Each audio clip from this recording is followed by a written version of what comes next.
Oh, he totaled my car, bought himself a new car, got that car repossessed, stole it back, and gave it to me as a gift. Get you a piece of this. Good morning. Is this Vlogmas? I think this is Vlogmas day 15. My camera. I just want to stop by for a minute. I'm late. I'm supposed to be going to get my hair done. I'm late, but I want us to start Vlogmas with two things. One, well, I'm getting my hair done today. And two, these are for you. This is for YouTubers. Like, do you go back and watch your old videos? Like, do you watch your videos? I don't want to seem like I am completely full of myself. But if you've been watching me for a while, you can tell that I'm full of enough of myself.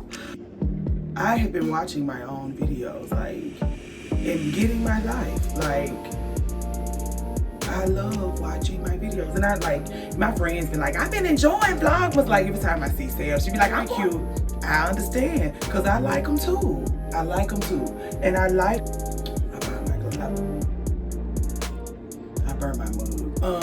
I like making the kind of videos that I am pleased to go back and watch, that don't make me cringe. Now, I will say my first video makes me cringe, but only because I feel like I talk too much, and I could have done that video now after 3 months, but I thank God for growth.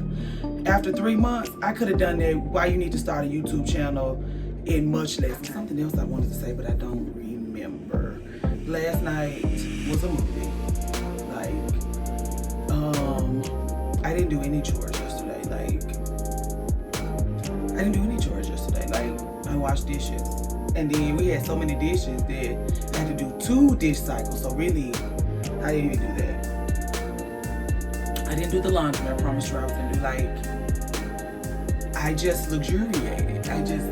The girls made sure, like, nope, don't do that either. Like, I got ready to pick something. Don't pick that up, go back in there. Like, oh, I just need to come in here and don't do that. You good. And then like, I went to bed at a decent hour, and then I woke up, Josh came home, I made him a smoothie. The girl was like, he can eat some crackers. I was like, no, I'll fix him a smoothie. She was like, you need to rest. You need to go back to bed. I was like, no, I'm gonna fix him a smoothie. So then, like, because I wasn't being obedient to the girl, I had a little bit of an attitude, but not with Josh, just because they was mad at me for getting up when I interrupting my sleep for a smoothie. So it was a lot, but you know, it is what it is. I stay fighting with them, so it wasn't nothing new. I was gonna try to go to the apothecary today. I don't know what the afternoon is gonna do. I don't know where it's gonna take us, but I do know that I need to get a beautification ritual done. So that's the first question of the day. Miss Cherry showed us her beautification ritual in a video. But do you have a beautification ritual? Do you have a process that you go through every time and you go from being basic to being the girl?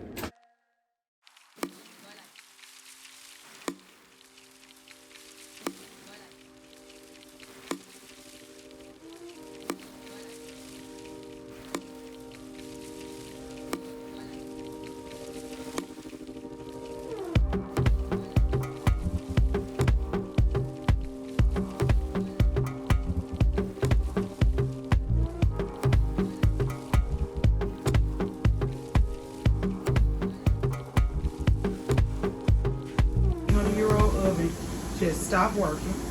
So now Kiwanda came over here and he think he can try to fix it. We really just need to move, and they just need to throw this oven and this dishwasher in the trash. This Chick-fil-A line is trash. I hate Chick-fil-A for that. This is how you know you in Memphis. Food truck got wings, fish, burgers, rotel fries.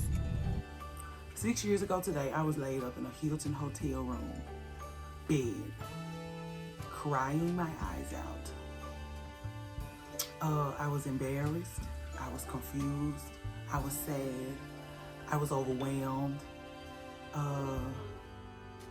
It was a very, very bad day. It was a very bad day. It probably was the worst day of my life. The day before that, I had called my wedding off. I was going to marry a very terrible human being.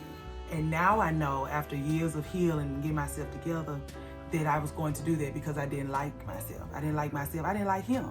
I didn't like him. I don't like men with empty brains. He had a very empty brain. And he acted like a man with an empty brain. He had 2 children on me. He totaled my car. I had just bought myself my first car right after I met him, right after I started seeing him. And within a year, he had totaled it. I just bought myself a cash car because I needed a car to get to all the places that I needed to go. The following year, he bought himself a car instead of buying me a car to replace the car he had totaled.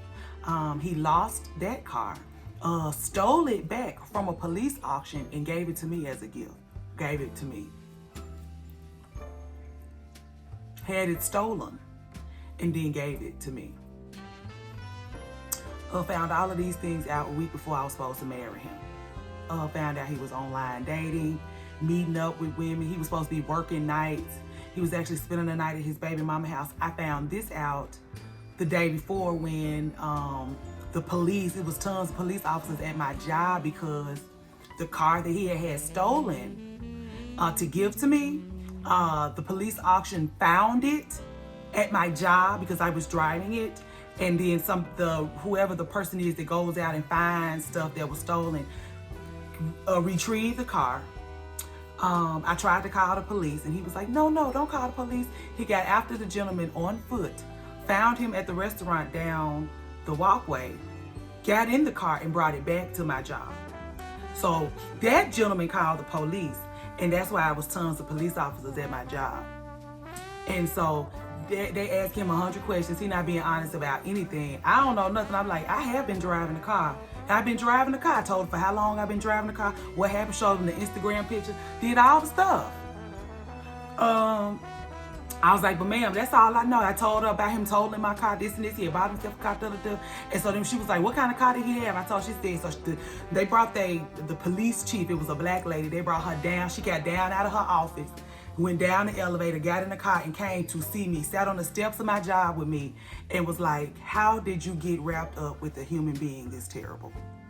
How did somebody as beautiful and wonderful as you get caught up with a clown like this? And I'm crying and I'm like, we're supposed to be getting married. And she was like, listen to me. If I have anything to do with it, you will not be marrying this one.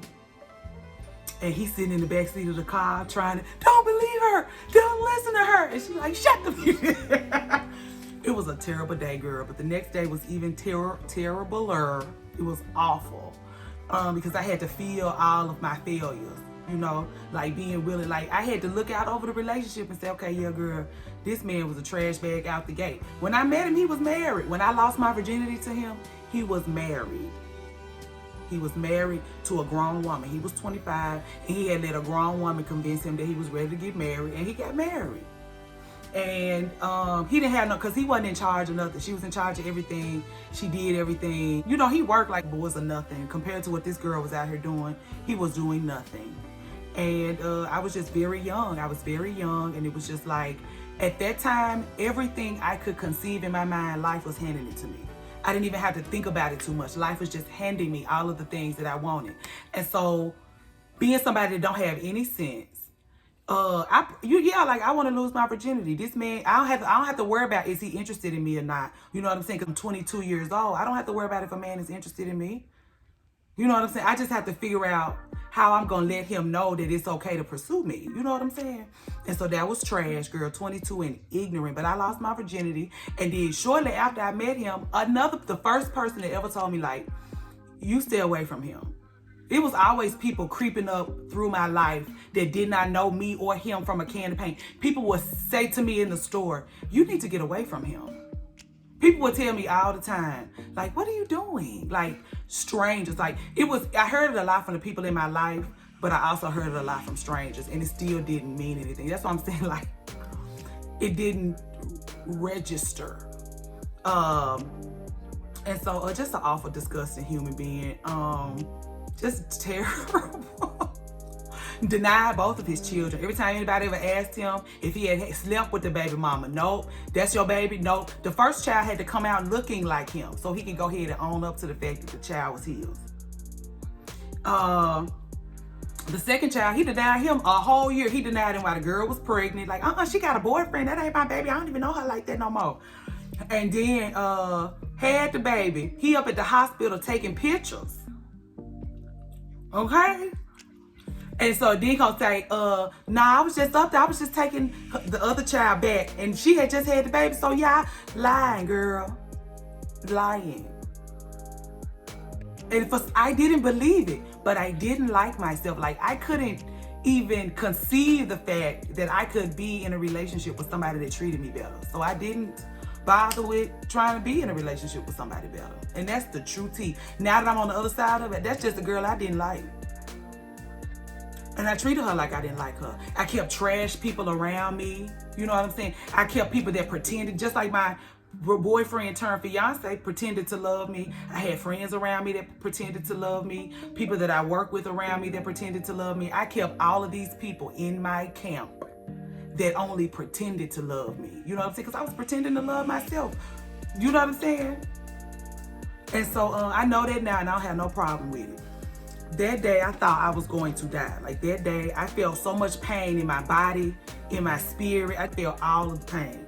And so I thought I was gonna die. Like, I was like, there's no way that I can survive this. And now 6 years later, I'm 33, which is my dream age. So I just at least made it to 33. And I have a wonderful, like, I literally am the happiest girl in the whole world. Like, I hate this apartment, but I don't want for anything. Like, I'm fine with being here because Josh here, all my stuff here. I can cook in the kitchen. I have a bathroom I can use. All of the things that I love are in this place. Now, my mirror is in storage, but storage is just right up the street. I'm the happiest girl I have ever been in my life. I didn't think that I would experience the bliss that I experience on a daily basis. I didn't think I was gonna I wasn't gonna make it to this in my lifetime. That's how sad and miserable I was for so long. Like, this doesn't feel real. That's why I am very careful about it, because 6 years ago I couldn't even think past an hour. I couldn't think past a day. I couldn't consider taking it one day at a time. It felt too hard. And so it's just nice to be able to look back 6 years, and I have done a lot in those 6 years. I have had a whole other man that has taken me down through there. You know what I'm saying? I have had things to come into my life and break me apart some more so that I can put myself back together in a way that I can live the next phase of my life literally happily ever after. And so, you know, I'm glad, you know, I'm grateful to that girl for going through all of that stuff, for learning all those lessons, because even like learning about how important the dynamic between me and my father was, just because the only reason why I would even consider thinking that it's okay to lay with another woman's husband is because my daddy is a man that would leave his family and go and lay with a woman. You know, a stray woman out in the street. I'm at home. I'm your child. You love me. You know what I'm saying? I am the fruit of your loins. I came from you. And so if you can disregard the fact that I want you and need you here to accommodate a stray woman, you would choose to want to be with a woman out in the street than you would my mother, and you're married to her. And so for me, the marriage wasn't valuable. Like, that's not what's valuable to the man. If I want to be what's valuable to the man, I'll be what's outside of the marriage. My daddy taught me that. And so I thought that in order for a man to value me and love me and want me the way that I wanted my daddy to want me, I'm supposed to, you know, lay up with him outside of his marriage. You know what I'm saying? Be with him on the other side of the door. Because he don't want to go in. He want to stay out. And so I'll be out. Now that I know that, I can live my life much differently. You know, but the reason why I had to tell you I met him, he was married, is because you need to know that karma don't play with me. Like, it's hard to determine when you're meeting people. Like, I'm a new YouTuber. I just been on here 3 months. It's hard to determine when you're meeting people if they just good people or if they just trying to come off like good people. Let me let you know right now that karma does not play with me. Karma doesn't play with me. As soon as I do something that I don't have any business, I get it right back. You don't have to worry about me. Like I don't mess with it. Everything came fast. Every terrible thing that could possibly happen to a human being happened to me in the time that I was with that man. Terrible, awful things. And then as soon as I kicked him out of my life, I started getting all this stuff. Stuff started just happening to me. I was just, you know what I'm saying? But that's another story for another day. But I just wanted to tell you that just in case you're having a rough time, just in case you're bored, just in case you want more now, want different now, want to feel different, you know, even if you're feeling sad, like listen, my favorite thing to say to somebody, like if I don't have nothing else to say, is to keep on living, because 6 years ago I was having the worst day of my life. 6 years later, I'm living my best life. Like every day is the best day of my life. And so that little one worst day of my life feels smaller and smaller as I keep on living, as the days go on. That little day, it just gets further and further away from me. It feels smaller and smaller. I thank God for it, you know. No, and I'm gonna tell you something. If I could give you anything, if I could ask you to take anything away from this, it would be, if a man mama don't want him, and I don't mean put him up for adoption. I mean, if a man mama was present in his life every single day and treated him like she didn't want him, or out the gate abandoned him, he's not gonna treat you right. He don't know how. He can't. He's too mad at his mama. He gonna always be mad at his mama. You can say whatever you want to say, but he gonna always be mad at his mama. You know what I'm saying? And so that nurturing, every time you show up as a nurturer, every time you show up as loving, he's gonna punish you for the things that his mama did to him. And so just don't bother with that. Don't bother with it at all. Don't bother with it. Not if you want to be treated well. Not if you want to be happy. Don't bother with it. That man mama left him at the hospital. She didn't want his ass. When he came into this world, immediately she left him. There's no way that he can be good to any woman. He gonna have to die and come back, be reborn and be treated better in order to be able to be a decent partner. He's going to die a terrible partner. His father was a terrible partner. The woman that raised him was narcissistic. She was emotionally abusive, and she was ignorant. He was raised by a woman with an empty brain who was married to a man with an empty brain. All of his siblings have empty brains. His brain is empty. You know what I'm saying? He had a child with a woman with an empty brain. That is his legacy. And women out here pretending like they fixing him. He's not fixable. There are some people that are not fixable. And if the man mama don't want him, girl, you stay out of his way. And it's really the first and the last thing. When people keep asking you still with so-and-so, you probably need to get rid of him. Because people not asking you because they happy for you. People used to do me that all the time. People that I ain't seen in years, like, you still with dude? Yeah, okay. But just a trash bag of a man. Ruined my life, girl. And I got me another one. So if somebody's in the process of ruining your life, take them out to the curb and cry. Go to the Hilton and lay in a bed and cry for a couple of days, and then go out and get you a new life. You can be whatever you want it to be. You could be married to the most brilliant, handsome, wonderful man in the world that treats you like gold. And you know what I'm saying? You could do that. All you gotta do is be like, I think I want that. And then you can get it. That's all. Treat yourself like the girl that deserves that. And you'll get it too. Whatever you want. But I knew I needed to put this up here because I didn't have no hope. On this day 6 years ago, I didn't have no hope. Now I got all the hope in the world. I got hope for you, me. Whoever needs some hope, I'm just standing out on the side of the road with a basket full of hope, handing it out. Keep on living, girl. Want you a piece of this?